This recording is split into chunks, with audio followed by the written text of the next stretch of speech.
questions. So we are now recording. Oh, excellent. Thank you, whoever did that. Okay, next. So our team, Elizabeth Dragon is our assistant commissioner. She's not here today, but she leads something called Community Investment and Economic Revitalization, and Green Acres became part of that last year. So she welcomes you. On her behalf, I welcome you. Again, I'm Martha Sapp. I'm the director here at Green Acres, and the presentation will primarily be led by Cecile Murphy, who, as of January 1st, is the new bureau chief for the local and nonprofit assistance program. So to all of those, to those of you who have Cecile as your project manager, I'm sorry, you will eventually be losing her at that, but for the rest of the state, you're going to be gaining Cecile as an advocate for all of your projects. So we're very excited about that. And Amy Sumoski is behind the scenes, but was very much a part of creating this, this presentation and a lot of the improvements. We were calling ourselves Three Musketeers because we just dove in and try to make things as easy for you as possible. And she'll be doing the slides. So if you hear us say Amy, that's why. So Amy. Okay, so today we're going to go through what kind of projects are eligible. We're going to talk to you about the changes that we've made recently. For those of you who attended our stakeholder meetings a few months ago, some of this will sound familiar because we did propose these things at the time. Then we're going to go through the application and give you some tips about how to make better and more competitive applications. And of course, we will answer your questions. And so one of the things that we're trying to do to be proactive is having these kinds of workshops. So right now we're having the workshop about acquisition projects. This afternoon, we're going to talk about park developments. And then in February, we have 2 different drop-in sessions. We're kind of like an open house. You don't have to come and stay for the whole thing. You can just stop in. We're going to be there for the whole the stretch of time, and you can ask any questions you have as you're preparing your applications. And we'll be there, and we'll grab whoever your project manager is too. But those again are open houses. You can stay and listen to everybody else's questions as well, or you can just come and ask your own. And so now I will turn it over to Cecile to get us started on how we can help you.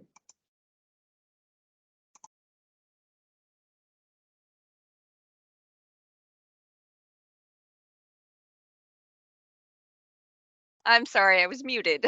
I am thrilled to see such a great turnout today. It's wonderful to see so many people who are interested in applying to the program.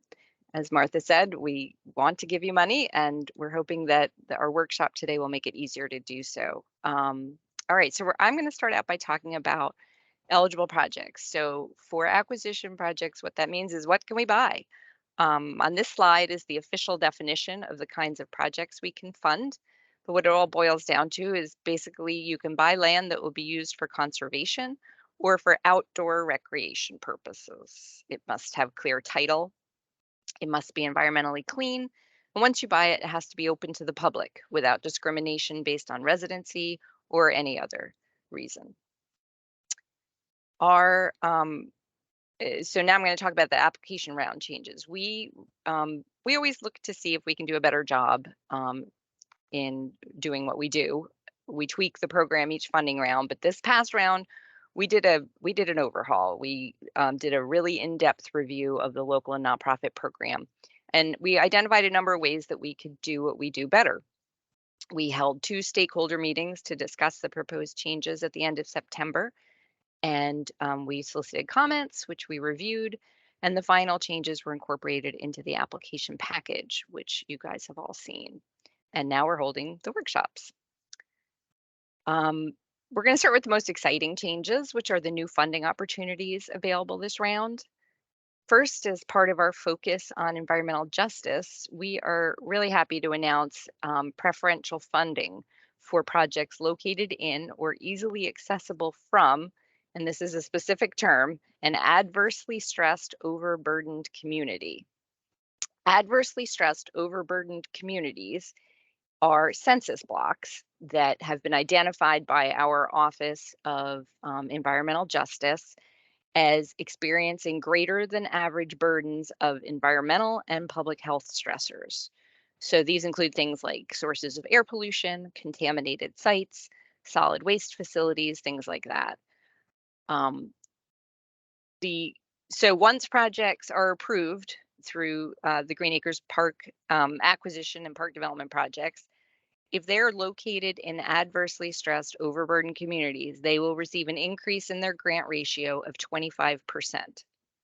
So what this means is, for example, a project that previously would have been eligible only for loan funding will be eligible for a 25% grant if it is located in an adversely stressed, overburdened community. And just to save my breath, I'm going to start saying OBC instead of overburdened community. So hopefully that will still be clear what I mean. For acquisition projects, the lowest grant percentage is 25. And again, for standard acquisitions, if it's located in an adversely stressed OBC, then it would be eligible for a 50% grant. And when I say located in, it can be located in the adversely stressed OBC or easily accessible from. And what we mean by easily accessible from is less than a quarter mile away with no barriers to pedestrian access. So no big highways in between. The definitions of these terms are in our application, and we encourage you to look at the department's Environmental Justice Office website for more information on the topic in general.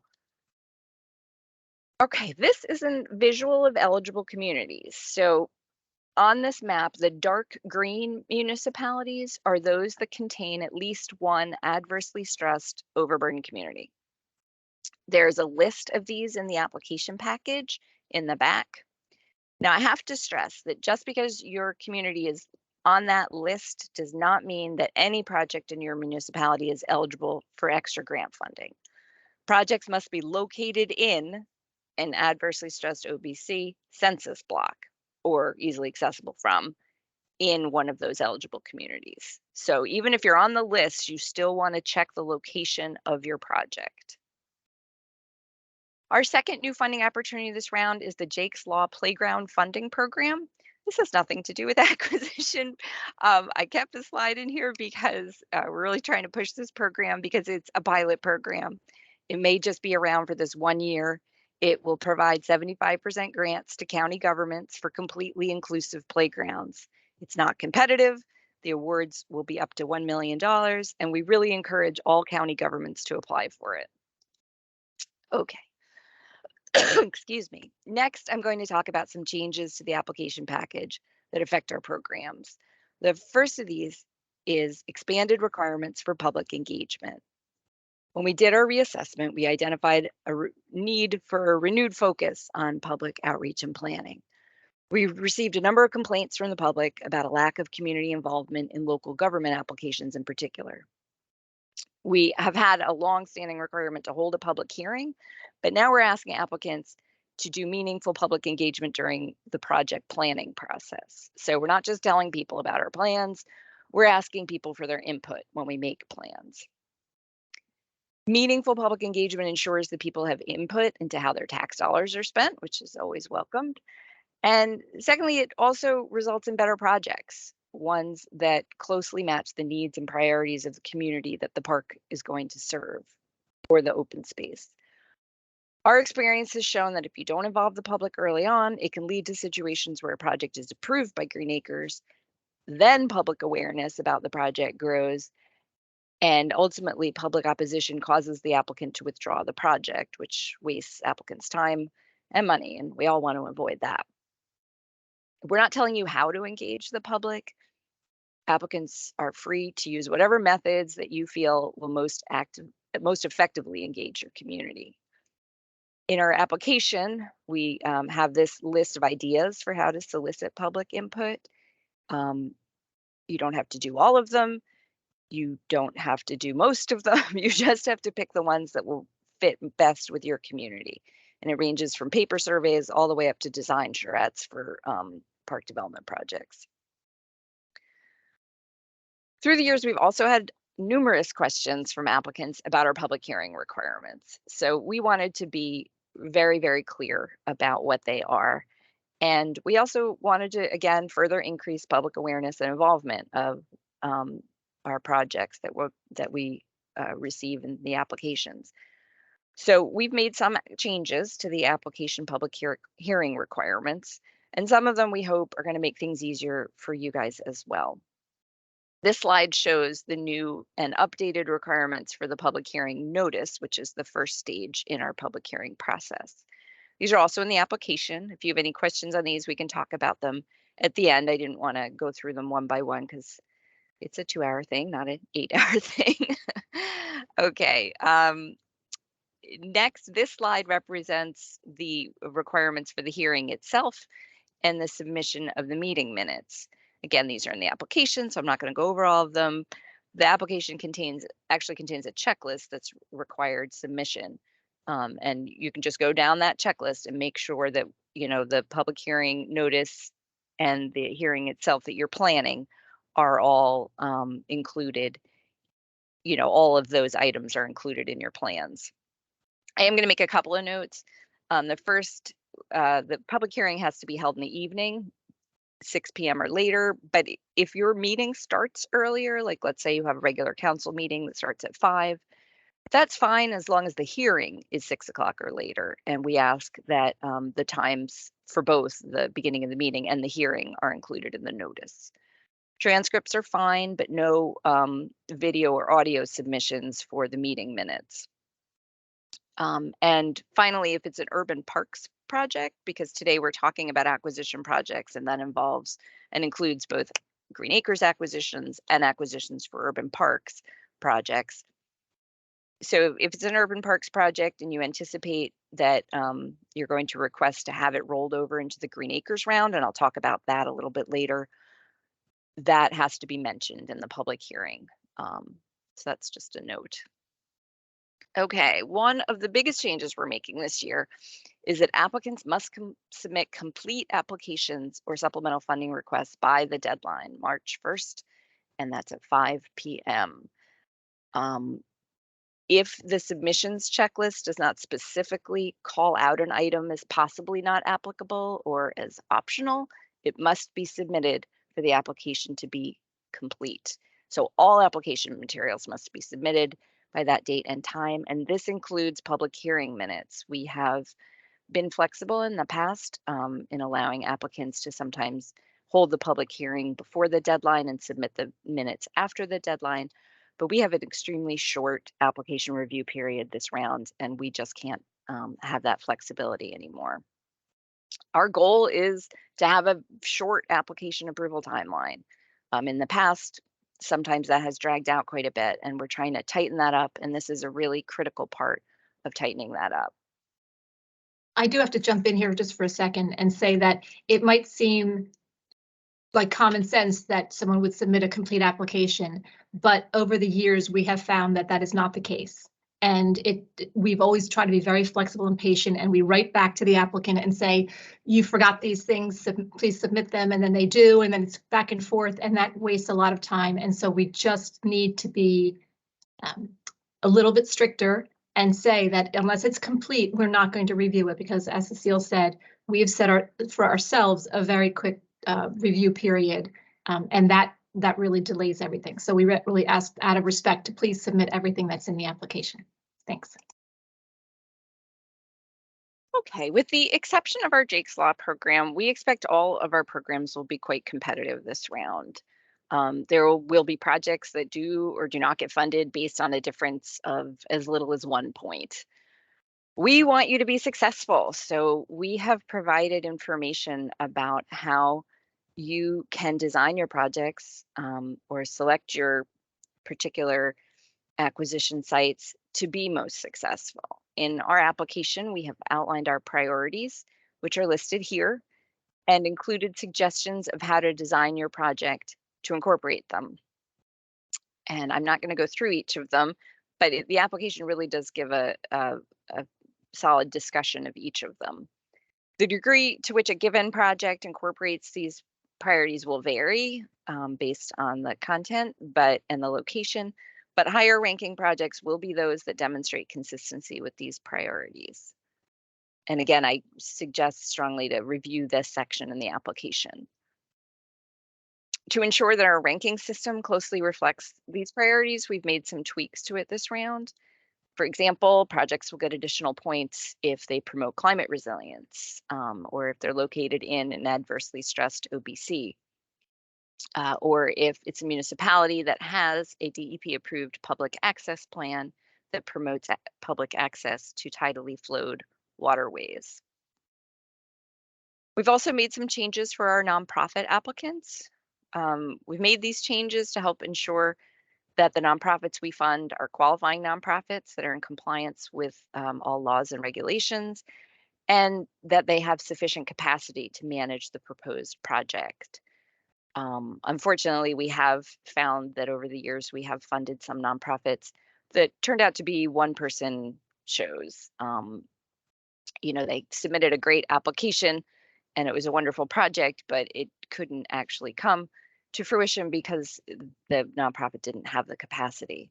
So this round, we've instituted a new nonprofit eligibility certification form, and it replaces some of our previously required items. It has to be signed by the CEO and attorney, and there are certain attachments that have to be provided. The first two, the IRS website printout and the New Jersey Charities Registration and Investigation Act website printout. For our behalf, we decided we would need to have like a guide to get through and figure out how to do that. And so we're happy to share that with you, and we've attached it in the back of our application packages. So it walks you through how to get that website printout. And as always, if there's any questions, just reach out to us for help on that. Okay, so there's, in addition to the Green Acres acquisitions, we also, as I mentioned, have an urban parks program. This was established through a budget set aside by the legislature. We had our first urban parks program application round in 2021. And this round, we're going to be having a couple of major changes that only affect this particular program. So the first involves eligibility. So last round, applications had to be for projects that are located in municipalities that contained an overburdened community, but the project didn't need to be within the overburdened community. Since that time, our EJ office, our Environmental Justice Office, has identified adversely stressed overburdened communities, sort of honing in on the communities that have the most need for environmental justice. And so for the urban parks projects this round, they must be located in or easily accessible from an adversely stressed overburdened community within an urban aid municipality. So this is a narrower definition than the one I spoke about earlier, because not only does it have to be located in or easily accessible from the adversely stressed OBC, it has to be in an urban aid municipality. And there's 59 eligible municipalities based on this eligibility criteria. And there's also county projects. Counties can apply to do projects in the eligible areas. I just want to add one thing to this. It sounds like we're limiting this, and we're really not. What happened is last time, through the ranking process, these were the ones that ended up getting funded.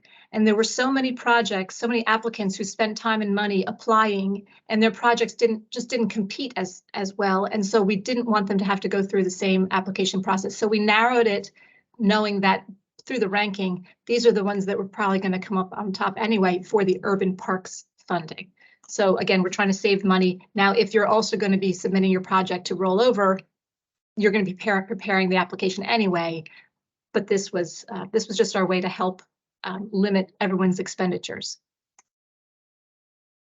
So as Martha mentioned, the rollovers. So urban parks applications can be rolled over into the Green Acres round. And that would be, you could request that if your urban parks application was unsuccessful in that it didn't get any urban parks funding, or if it was underfunded. So it got some urban parks funding, but not enough to make the project happen. The rollovers are a little different than last rounds. The last round, you could roll it over, but this round you can roll it over, but it will count towards your request limit, which I'm going to talk about in a little bit. The good news is that because it is a project located in or easily accessible from an adversely stressed OBC, it will automatically be, well, not automatically, it has to compete and rank, but it would be eligible if funded for 100% grant funding. And I just want to point out that, as with all of our projects, meaningful public access must be provided to the public site, to the project site.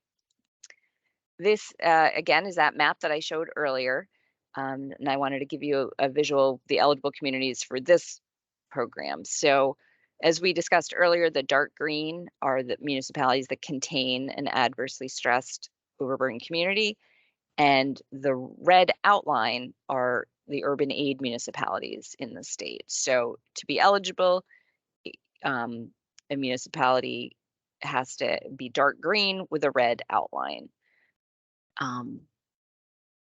And so just to be clear, only those 59 municipalities or county governments can apply for this particular program. And they can only apply for a project that is located in an adversely stressed OBC within an urban aid municipality. Forgive me for being repetitive. We're just trying to be really, really clear so that people, don't waste time on an application that isn't eligible. And I'm going to say it again, please reach out to us if you have any question and if you're unsure whether your particular project would be eligible for this funding pot.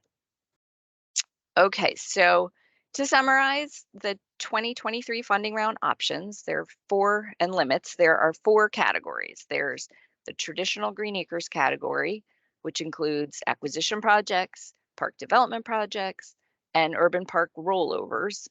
There's the stewardship program and the Jake's Law program, which I mentioned earlier, and then the urban parks program. Applicants can submit one request for each option if they're eligible, and that one request is a new application or a request for supplemental funding.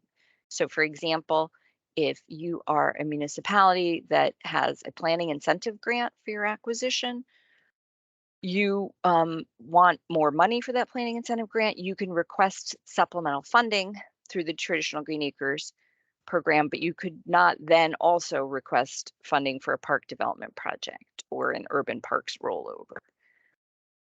If you, and this next chart is from our application package, and it outlines what I just talked about but it includes notes on eligibility. The changes from the last round, which I've already discussed, are outlined in red. And you can consult the application and use this chart to figure out which programs you are eligible for and how many applications and supplemental funding requests you can submit. To figure out which programs you're eligible for, you first have to determine what category applicant are you. Are you a standard municipality, a highly densely populated? Are you a urban aid municipality? All that information is in our application in lists in the appendices.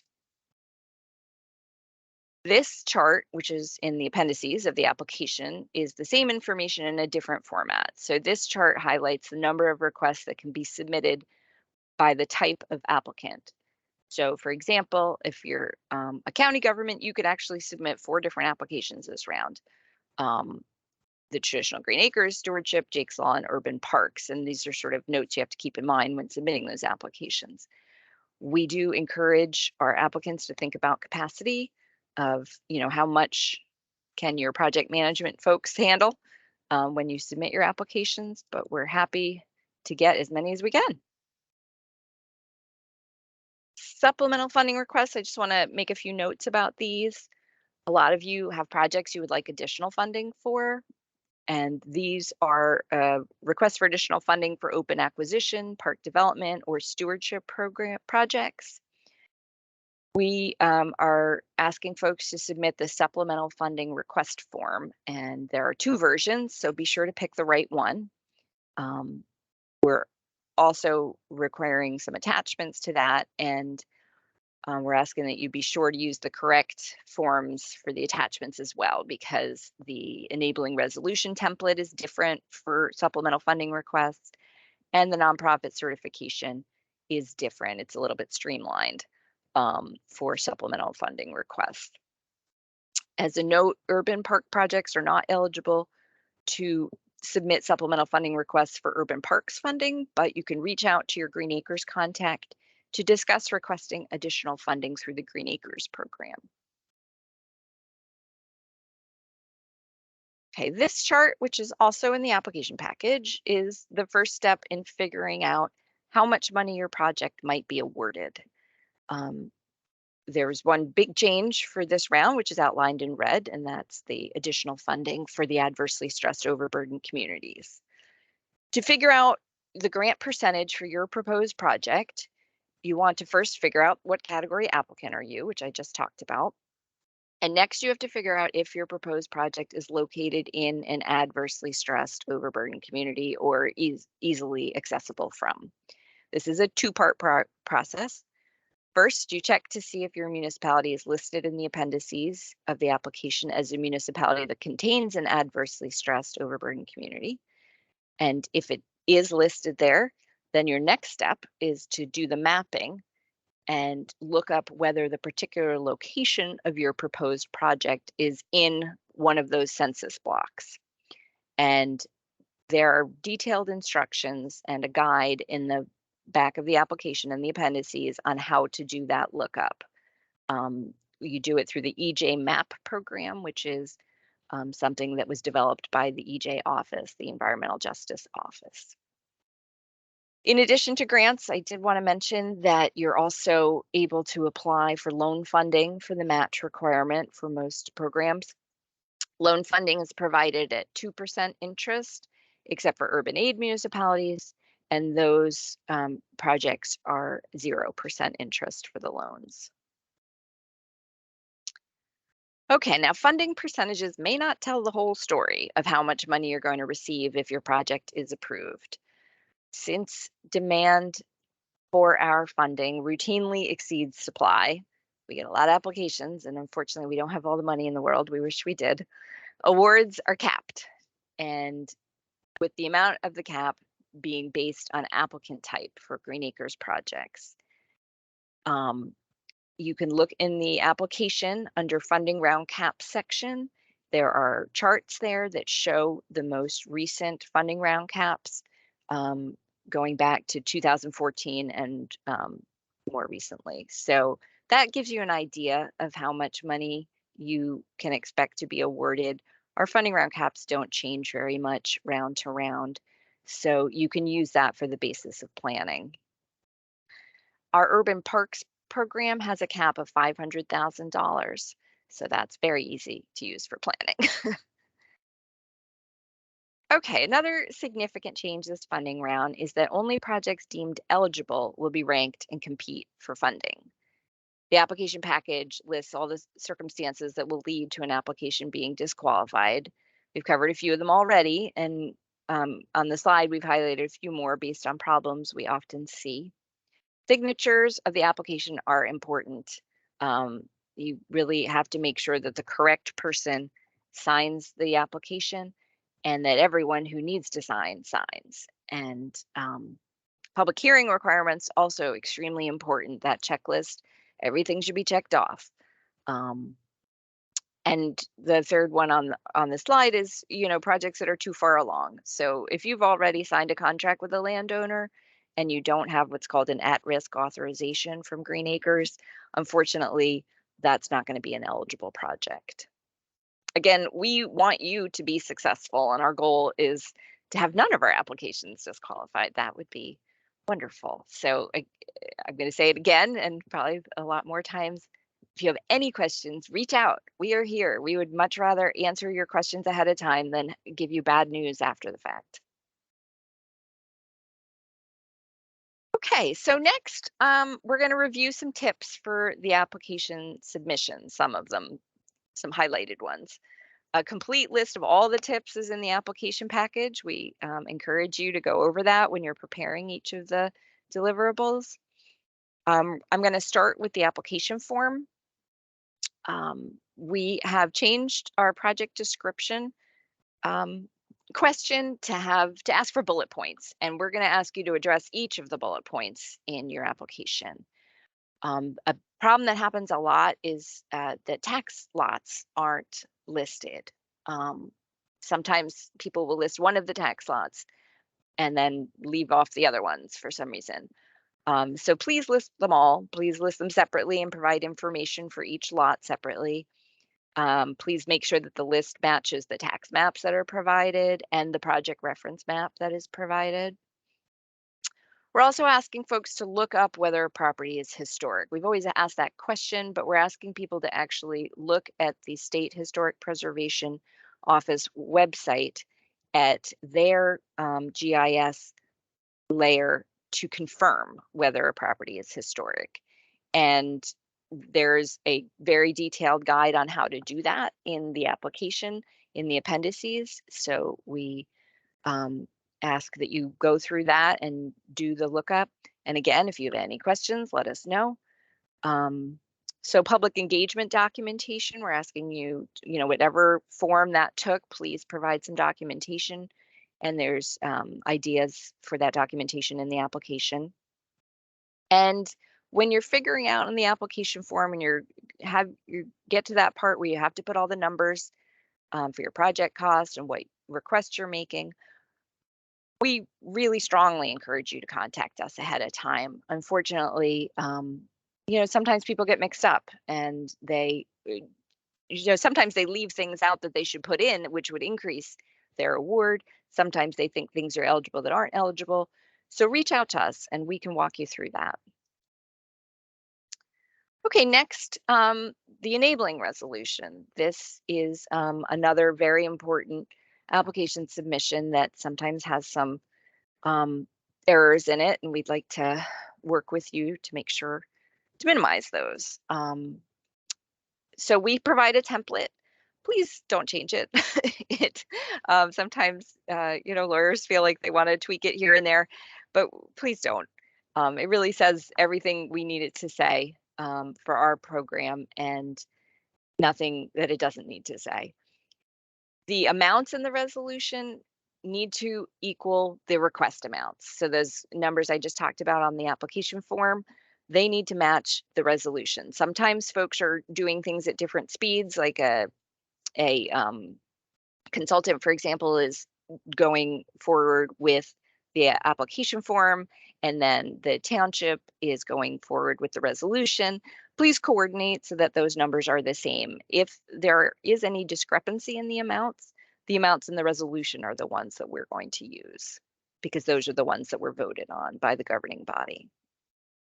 If there's no loan request, for example, if it's a 100% grant project, or if the applicant doesn't want a loan, just list the loan amount as 0. The match figure, which is the amount that the applicant pledges to match, needs to equal the total project cost minus the funding request. That's important. We don't want there to be any sort of weird gap there. What you're saying the project will cost, plus what you're asking us to provide you, plus the match should all work out in terms of figures. If you're doing an urban parks application and you'd like it rolled over, we do ask for 2 resolutions, one for the urban parks program and one for the Green Acres program. And the Green Acres resolution should list the amount requested, assuming that the urban parks application is unsuccessful. So assuming that there's a 0% money or $0 coming from urban parks, because we always want a bigger number and for that request just in case. And again, red highlighted, we are happy to review draft resolutions. That has been something that has worked really well for us. And so again, we encourage you to reach out, send them to your project managers, say, does this look okay? And we are happy to let you know if it does or not. Okay, the recreation and open space inventory is one of the requirements for submission. I'm going to start with the good news, which is that we no longer require tax maps for recreation and open space inventory submissions. That's something we have required in the past, but no longer. Yay!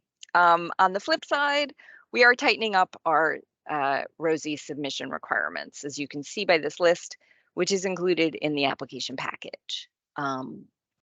We are requiring the applicants use our Excel spreadsheet form. It's been around for a long time now, and we strongly suggest that you use it. It can be a little intimidating at the first glance, so we encourage you to review the instructions in the first tab and reach out to your Green Acres contact again with any questions.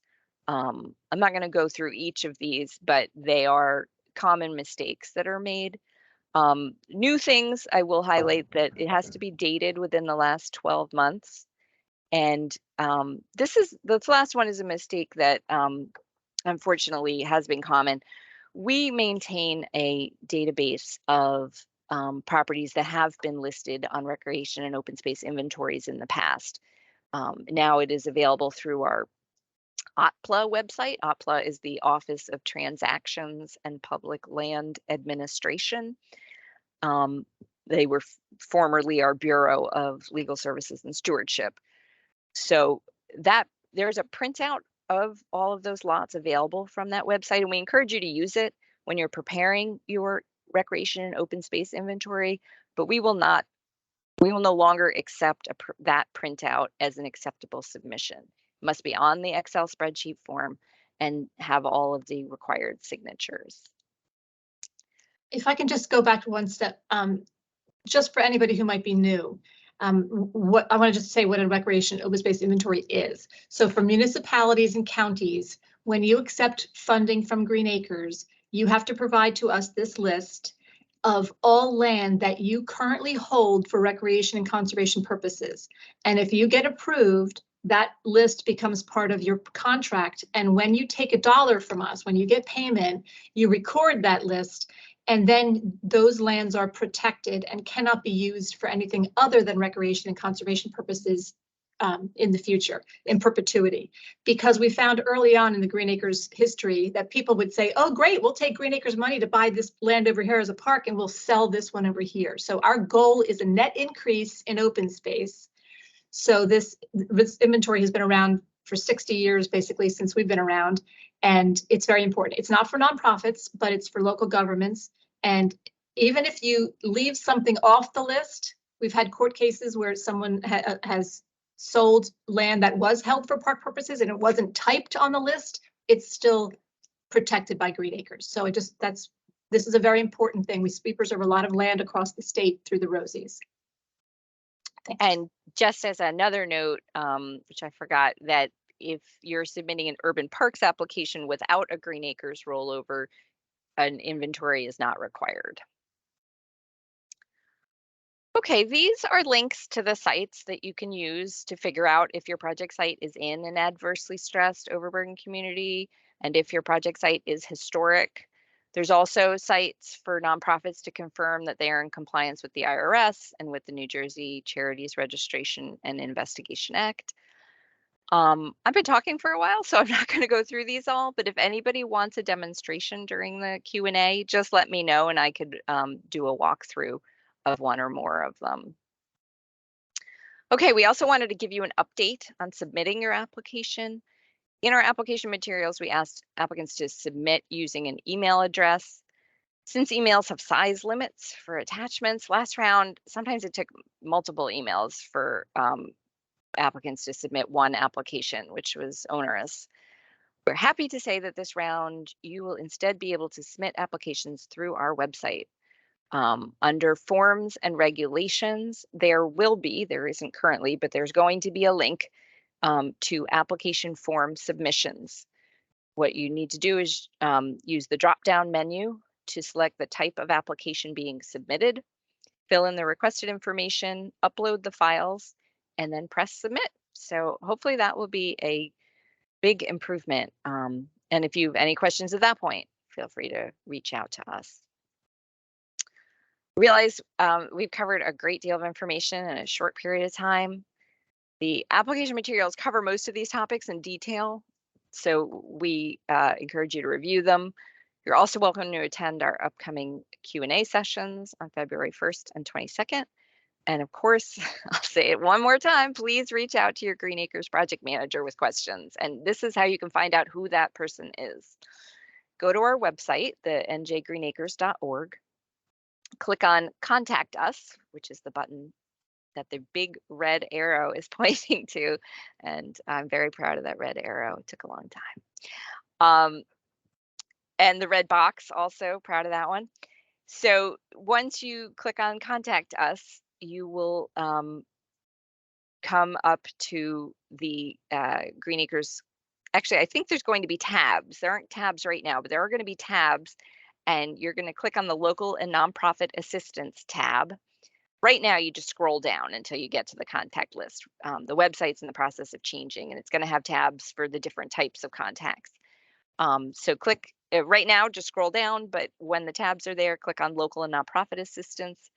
And there's 2 columns of relevant contacts for applications. The first is acquisition projects. The second are park development, stewardship, Jake's Law projects. Most counties have different project managers who handle acquisition versus park development projects. So make sure you got the right one. Yeah, we welcome your questions. And speaking of which, thank you for coming, and we welcome your questions right now. I do want to point out there are a couple of questions in the chat if people have been reading those. But if basically they're asking questions about supplemental funding, and that some of the things we're talking about are only for local governments, some are just for nonprofits. But each application is very clear about what applies to whom. Also, once you're all successful in applying, besides the next workshops and Q&As that we have in February, once you're all successful and get approved, we're going to be having workshops on how to administer Green Acres projects. We used to do those all the time. We're going to go back to that now, because really these kinds of trainings are much easier than dedicating a whole day traveling someplace. So we will be having workshops on project administration later on once you're approved. Now we have some questions. Dan, you want to unmute yourself and ask your question? Okay, I'm unmuted. Can you hear me? Yes, now we can, yes. Okay, thank you. All right, thank you, Cecile, for that great performance. Dan Pace, I'm in Pennington Borough. I'm on the Pennington Open Space Committee. And I have a question regarding the public hearing requirement for local land acquisition. So, Pennington Borough is surrounded by Hopewell Township, and we meaning Pennington Borough Open Space representatives are discussing with Hopewell Township a joint project. Because the project would be at Hopewell Township, they would be the lead municipality, and Pennington Borough may or may not, we're still working on this, may or not be contributing to the cost share on that project. So my question is, obviously, Hopewell Township would have to hold a public hearing, but would Pennington Borough also have to hold a public hearing? Yes, every applicant has to have a hearing, because Pennington is, or whoever, Hopewell Borough is going to be having a separate project, a contract with us. If we approve both of you, you're going to be having a separate contract. Each project, even though it's a partnership, is really handled. We need to look at it as a separate project with all the requirements. A lot of the things you're going to be sharing, a lot of the, later on when you get approved, you'll be sharing some of the costs and stuff, but you have to authorize yourselves each to apply.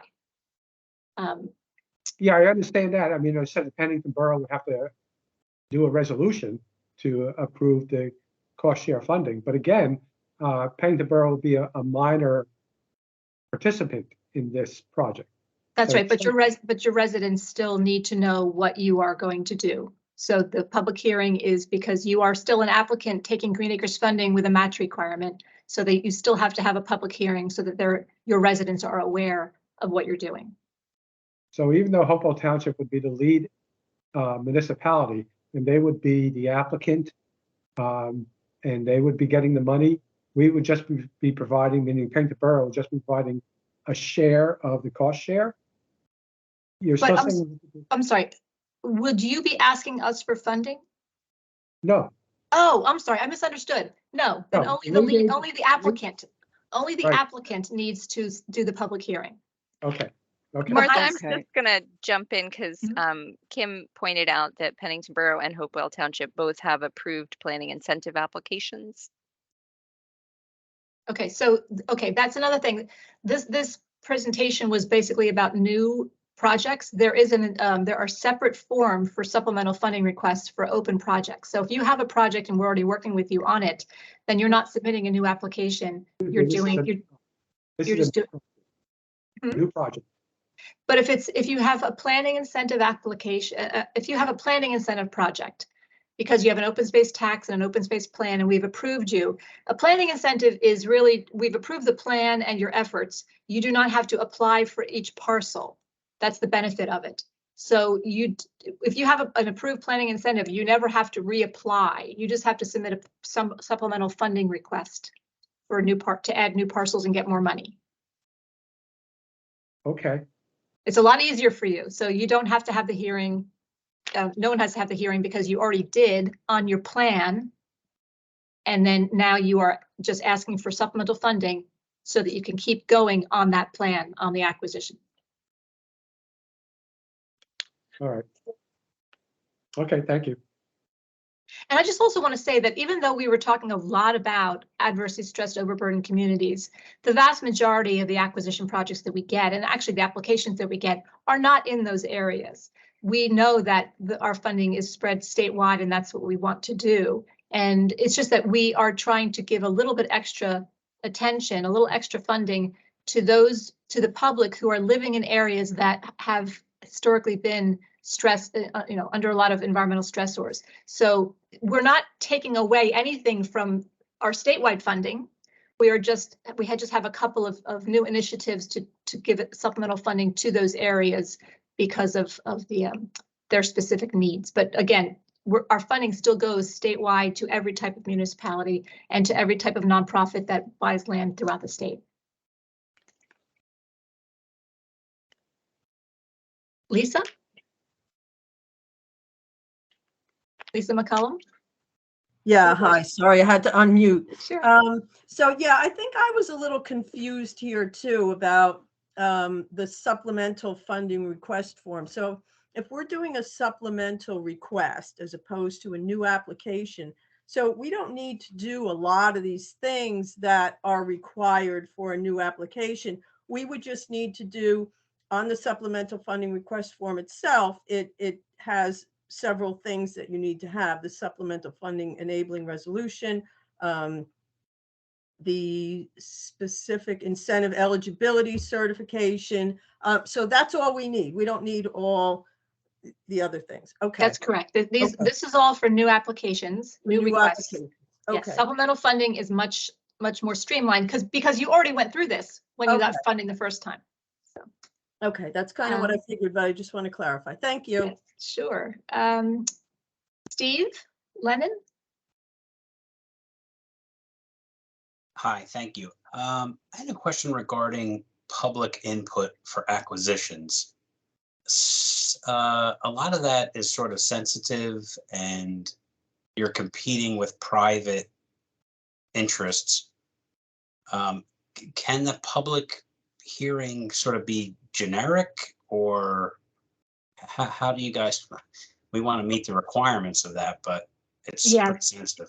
Yeah, we're very sensitive to that. We understand that. The issue is that once you have submitted an application, it's going to have information in it about the property that you want to buy, and that's public information. So actually, once applications are submitted, we're going to put a list out there up on our website about who has applied. So yes, we do understand that it's sensitive, and you can be, I guess, a little bit vague in it, but we do want people to have a general idea of what you're doing. And then as soon as you apply, again, one of the requirements in an acquisition application is a project reference map. So it does already give the parcel information. Most applicants, even though we say if you have a signed contract with a landowner, you already, without talking to us first, you're disqualified. But very few of our applicants come in where they haven't spoken to the landowner at all to see whether or not there's a willingness. So it's not going to be a surprise to the landowner that you're applying for the funding or that you're interested in acquiring it. We understand that you might need to handle an early, the public engagement part of it early on is going to be just about maybe more vague about open space and things, because you don't want to tip your hand too far in advance. We understand that. But again, it's going to be public information once you submit the application. Yeah, we would understand that that would happen. It's one thing to sort of, if someone was to go dig for it, but what we didn't really want to go do is sort of alert competition, you know, Yes. that, hey, I'm going to come out in with a better offer. That's or, correct. you know, wind up raising the price and sort of. Yes. No, we Yeah, understand so that. We understand yeah. that. So we're trying to balance public awareness because it's public funding and also not jeopardize your project. So if we reach out to the public regarding general needs of types of properties or something like that, that would satisfy the It Green would. Acres criteria. Okay, It would. fine, thank you.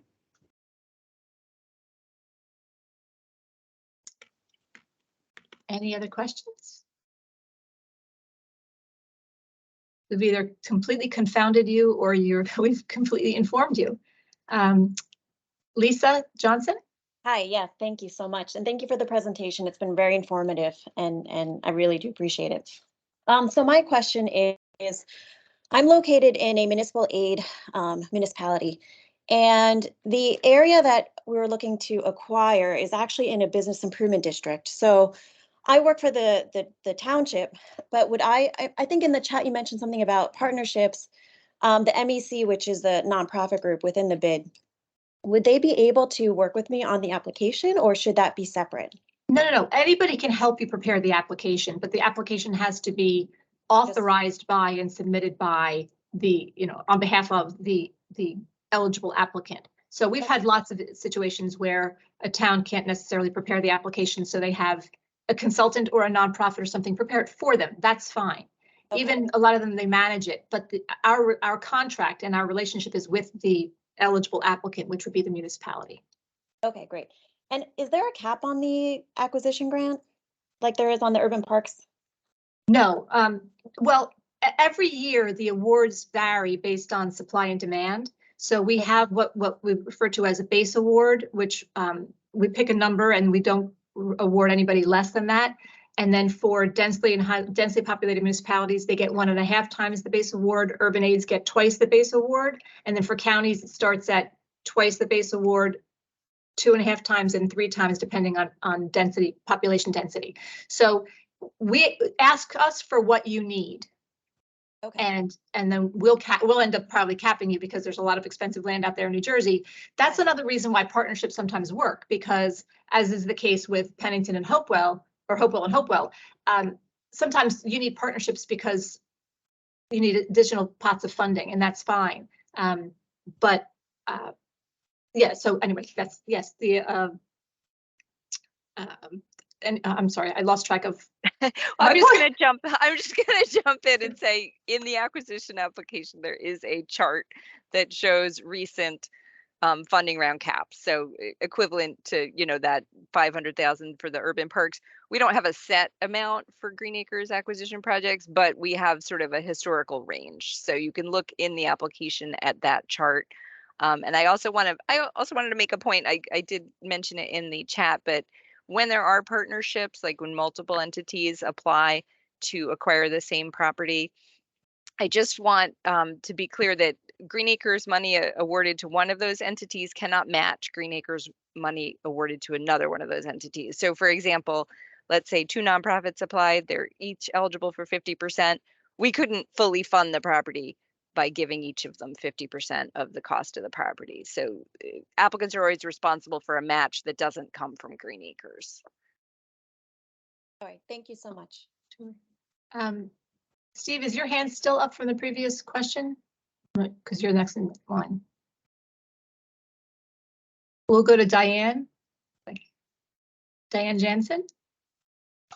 Yes, hi. Thank you so much. This was a great presentation. I'm a neophyte in this area. I'm very familiar, though, with the Office of Environmental Justice and OBCs, and I happen to live in a municipality that has OBCs. But what I'm not familiar with is the urban aid municipality. Can you just explain in a sentence what what qualifies one for an urban aid municipality? I see that there are a couple of municipalities in my surrounding area, and I'm surprised that my municipality is not included. Okay, sure. We don't set that list. The Department of Community Affairs sets that list based on some formula that we don't know really. Most of them you hear about, you think, oh, that makes sense, but it's not always just only the cities that we're thinking about. So DCA has the list and it's in the application itself. But it's basically they're eligible for municipal aid based on whatever the criteria is that DCA sets. Okay, so I can go back to DCA and get that criteria. Thank you, much appreciated. Yes, you can. Yes, you can. And neophytes, we welcome your calls on any questions that you might have, and everybody else too. Oh, thank you. Okay, Jim Hunselman. Yes, good morning. Thank you. Thank you for the presentation. I have a question on the Rosie, whatever you want to call it. The requirement that townships list conservation lands. I just want to be clear. So if a subdivision was approved and some of those lands went into conservation for, say, clustering provision, and they remain as private lands, but the township holds an easement to the conservation, are those lands that need to be included on the Rosie? Yes, if you hold it for recreation or conservation purposes, any interest in it, whether it's a complete total fee interest, an easement, or even a lease. There's a tab on the Rosie for lease. A lot of times people have long-term leases for parks, for park use, and those are on there as well. Okay, so this might be a loaded question, but if those remain as private lands, and are those lands then potentially subject to diversions if those owners do other, say, non-conservation things on those lands? Yes, if they do anything that's in conflict with the conservation easement that you hold, then we would help. We'd want you to enforce it. Right. Okay. It doesn't mean that the public has access to those, because the easement may not include public access, and that's okay. Exactly. Right. That was part of my also. No, that's fine. But the conservation, the preservation of the land for conservation purposes would be protected by Green Acres as well. Because I think there's a concern sometimes if we publish a list that these are conservation lands, the public may think, oh, I can go on there and, access them. That's true. We understand. But yeah, but the fact that you own an interest in them, if you were to lose those, that's a loss of open space in New Jersey, and that's not our goal. Is the opposite. Okay. All right. Thank you. And I do want to go back to something that Cecile said about OTPLA, the great acronym. Last year, Green Acres went through a reorganization, and the group of the staff that manage the land, once we fund it and you complete a project, then we would hand it over to them and they would do the inspections, and then they would monitor the land, the use of the land. The department went through a reorganization, and now that group has been combined with another group that monitors the use of state-owned parkland as well. They wanted to be, in one group so they can make consistent decisions. So that is the Office of Transaction and Public Land Administration. Our former staff are the public land compliance section of that. So everybody, all the land is still just as protected, and we work together just the same as we ever did, but they're in a different section. And so we are using their acronym instead of ours. And on our website, we send you to them if you have those questions. So it's all very well explained on the website. And again, all the same work is being done. It's just an internal reorganization. Any other questions? We're not going anywhere, so you're welcome to. Okay, we have Alan Hershey. Hi, I just want to clarify a little bit more about the Rosie. Municipalities sometimes own land but they have not permanently protected it either through easement or acceptance of Green Acres funding. So it's not permanently protected. Such lands, I assume, would not be listed on the ROSI. Is that correct? No, if the municipality holds it for recreation and conservation purposes, whether we funded it or not, it needs to go on the inventory. So matter of fact, there are two categories, funded and unfunded. And unfunded are the lands that you hold at the time you take our funding. So if it's held for, and there's an explanation of what that means in the ROSI instructions. It doesn't just mean you own it, because you might hold it officially for something else. But if it's held for, like if somebody, let me go backwards. If somebody comes to us and said they want to sell this piece of land, and people say, no, that's a park, that's open space, we ask the town to show us sort of what they hold it for. You can look at plans, master plans, you can look at resolutions when you first acquired it, any of the things that show what it was dedicated for or held for. That's what you're looking at to see it. So just because we never funded it, if you hold it for recreation and conservation purposes, you have your town fair there, you've put in some benches and a trail, or even just if you leave it alone, but you kind of have it on your master plan as a conservation area, that goes on. Yeah, I understand. So, but there are properties that a municipality may own that are not held for conservation. That's correct. Okay, that's correct. Thank you. Yes, held for that's the legal term. Yeah, thank you.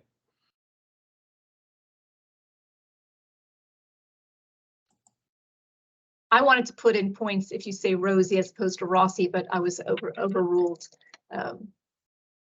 So we'll accept either or either. More questions?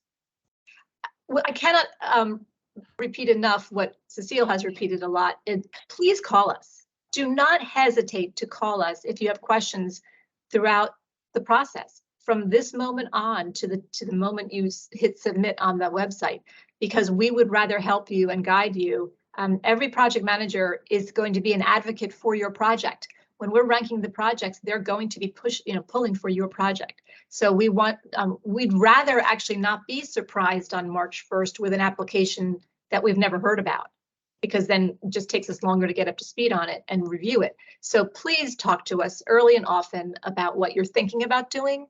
And then again, we have those upcoming open houses where we're just going to be here to answer questions as you pop in, as you're preparing your application. But feel free any other time to also reach out. Like I said, again, the contact list is on the website. We're also going to be putting this slideshow and the video recording of this workshop onto our website. Sometimes you might not want to sit through the whole thing, but that you would hear all the notes and all the commentary. That's helpful. But just the slideshow itself might be helpful too. And we'll be posting both that on our website. This afternoon's workshop is on park development projects. There'll be a lot of overlap, but still some unique things. That also will be posted, recording and slideshow deck. Vicki Benetti, you're muted if you're asking a question. Yes, thank you. Sorry for that. We are in the fortunate position of having an approved planting incentive grant. And, it's many years old, but we're still working on our original targeted list of acquisitions. And fortunately, we have a couple of those in the works. My question is, if another parcel becomes available to us, which was not on our original list, does that require a new funding application in the future, or can it be we amend our open space and recreation plan? The latter. Talk to us about it, and then we'll talk to you about adding it to it. You do not have to do a new application. Thank you. It's not a reality yet, but we always have things in the works. Thank you. Absolutely. No, that makes perfect sense, because one of the things that we ask for with planning incentives, with supplemental funding and with new ones, is your open space and recreation plan has to be less than 10 years old. So if we have a lot of teenager planning incentives, And we need them to certify that their plan has been updated in the last 10 years, because certainly things change a lot in that period of time. But even throughout, when opportunities come up that you didn't anticipate, we want to be flexible and let you add those to your project. Matter of fact, we pride ourselves in our patience and our flexibility, and we give applicants 2 years to complete a project from the time that they're approved, and well, from the time that because once it gets approved, it gets appropriated and it has a little delay. We give you 2 years, but if you're making significant progress, we've been very patient in extending those. We are, just as I said before, with applications, we've also been very patient and flexible and allowed things to be late. We can't do that anymore.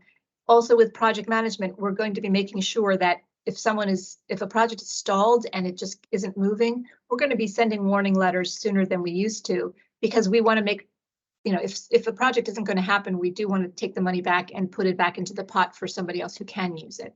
But that never happens without lots and lots and lots of warnings and conversations. So again, we're going to remain patient and flexible, but we do need to make sure that we keep these projects moving.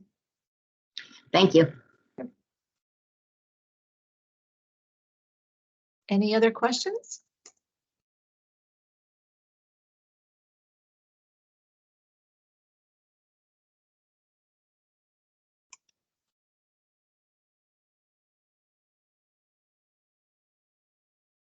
Trying to see if there are any questions in the chat that we didn't. Okay, someone asked a question. If part of the park project is in an overburdened community, but part of it is just over the line, is that an issue? No. With any of these instances, if any of it is in the adversely stressed overburdened community, you get the benefit of it. So it doesn't have to be entirely.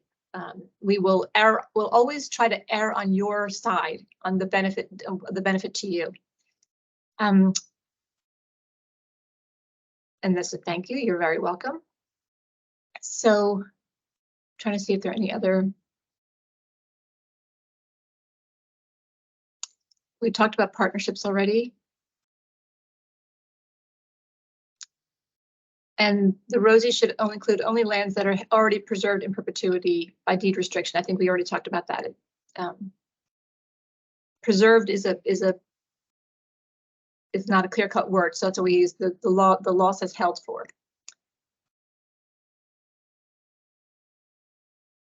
We talk about partnerships because all the easy projects are over, or have been done. So we do a lot of partnerships. Those require a lot more coordination. So we do want you to be talking to us throughout the process. I'm just going to go through these. When will the new online application portal open? It could be in the next week or so, although we don't expect anybody to be applying for quite a while.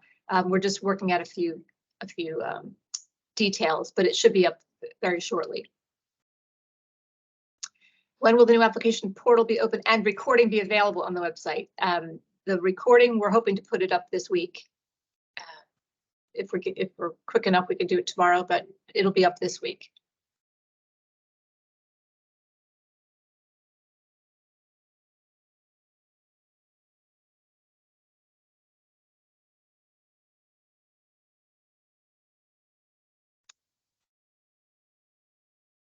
Okay.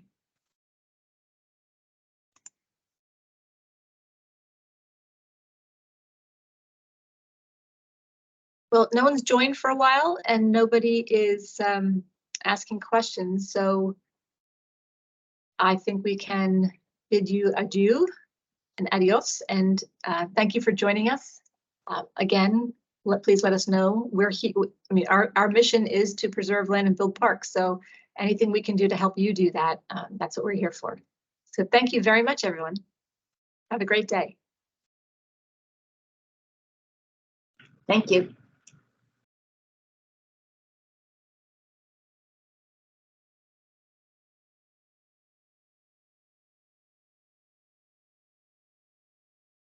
And Amy, if you could learn how to do the start of the recording, could you end it?